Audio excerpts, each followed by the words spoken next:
Hi there. To bring to an end our studies on the major scale, I'd like to show you a series of exercises that expand upon what we've learnt so far, and some methods of incorporating all of these techniques into your daily practice routine. Firstly, I'd like to show you a way of joining together the two shapes you've learnt so far to play the major scale. This little exercise will allow you to start thinking and applying the major scale beyond a typical one-octave range, and again serves as a great way to unlock some more areas of the fingerboard. By now, you're hopefully well up to speed with your major scales, so to put you to the test, let's try this exercise in the key of A major. What I'd like you to do is start an A major scale on the 5th fret of the E string, but use the shape where we start on our index finger. Now, I expect you'll be able to recall the scale shape far easier than remembering the actual note names in this major scale. If this is the case for you, don't panic, but remember, it's actually highlighted an area of weakness in your own playing, and I suggest you work on this at a later date. Remember, always direct any practice towards any area of weakness. Doing this will in the long term make you a much stronger and well-rounded musician, I guarantee. And as we've previously learned, knowing a few scale shapes on the fingerboard is never enough. We need to know and understand the notes contained within them. Okay, play along with me slowly up to the octave A, and we'll say out loud the note names found within an A major scale as we go. So, A is our root note, on to B. The major third is a C sharp played with the little finger here. D is the 4th note, the 5th is an E, onto the 6th, which is an F sharp, moving up another string, this time to play the major 7th with your index finger, which is the note of G sharp. And then we're on the octave A, using our 2nd finger like this. Now from here, what I'd like you to do is start another major scale, and this time use the shape we learnt where we started from our 2nd finger. So continuing on from the octave A, we can go up to another B using our little finger like this, up to another major third, which is the note of C sharp here, onto another D, and then I'd like to finish on a high E using the little finger here. Okay, hopefully you can see that we've actually linked together our two major scale shapes, and by doing this it allows us to play up from the root note, through the octave, and on up to a high 5th. And if that wasn't enough, we've actually covered all this physical distance without even moving our fretting hand position. Watch again, and I'll just go up and down using this new concept. And you'll see that by making use of good technique, we can efficiently play across the entire fingerboard on a 4-string bass with relative ease.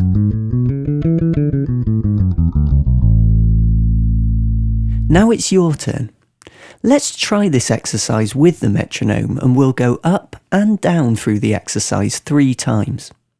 To maintain a natural feel with the click, I'd like us to play the top and bottom notes of the sequence twice, once on the way up, and then again to begin the descending scale. Okay, after 4, 1, 2, 3, 4.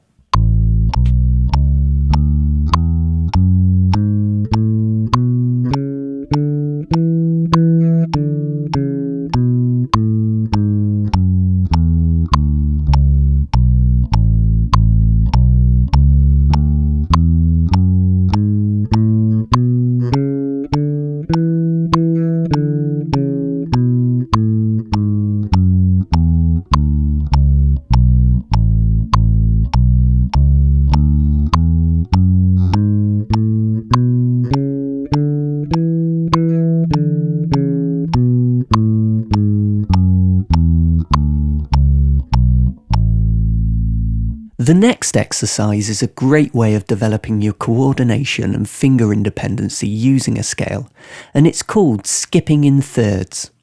Let's try it out using the familiar C major scale.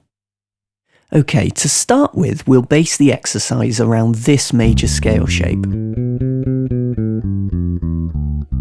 At the heart of this exercise is the missing out of certain notes as we play up and down through the scale, So here's the sequence of notes we're going to play as we ascend through the major scale while skipping in thirds. Just try playing along with me. First we go from C to E, then D to F, then E to G, then F to A, onto G to B, then A to C. And to make this exercise sound a little more musical, we're going to finish by going B to D and then back to the octave C, just like this. Okay, let's just play up this new skipping in thirds sequence once with the metronome to get it under our fingers. So again, after 4, 1, 2, 3, 4.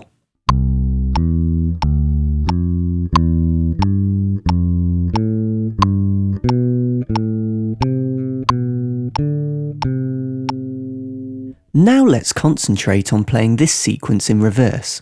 So, starting from the octave C, play along with me as we skip in thirds back to the root note. From C to A, then B to G, then A to F, onto G to E, then F to D, E to C, and once again rounding everything off musically by playing D, B, and back to C. Just take a moment now to get the skipping in thirds exercise under your fingers and run it slowly, both going up and down through the C major scale. When you feel comfortable with it, continue on and we'll play it together with the metronome. Okay, we'll skip in thirds up and down the C major scale twice in total. Again, to fit in with the click, please hold on to the octave C and the low C for twice as long each time you change direction. Ready? After 4, 1, 2, 3, 4.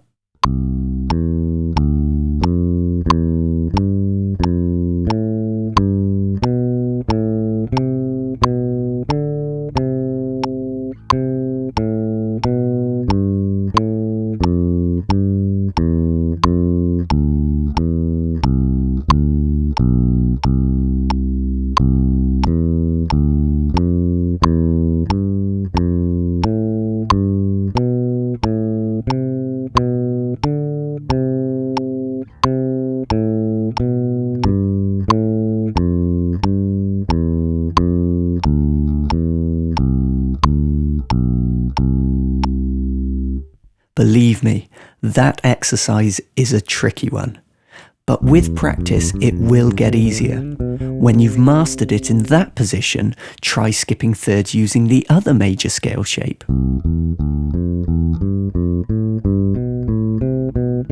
Or for a real test, try skipping thirds using the new shape we learnt in the first exercise.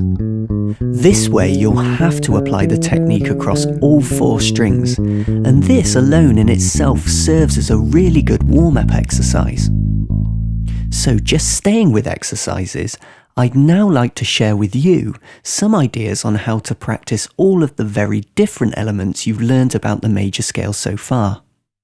It's clear that eventually we should be working towards using any knowledge of scales to make and play music on the bass. But by developing a practice routine that focuses on better understanding the sound and workings of any scale can only help you to realise these goals. Next, I'd like to guide you through how I like to focus my practice using the major scale. And for your information, I'm going to play this series of exercises at 100 BPM, and feel free to try them out for yourself at whatever tempo you feel most comfortable with.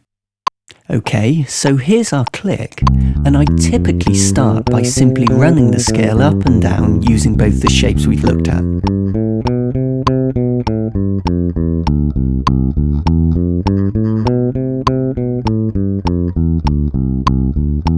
Then on to running the major scale while skipping in thirds.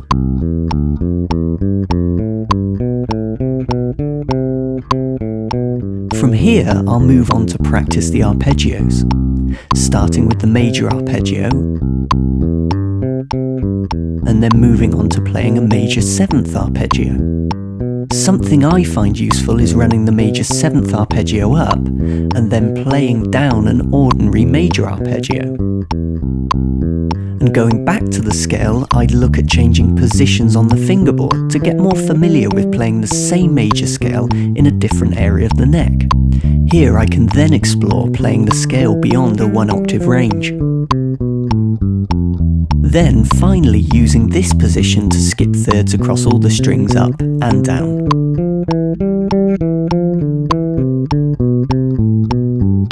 And after this, well, use the scale in its different positions to start really challenging your own technique and ability, and have a go at creating your very own exercises.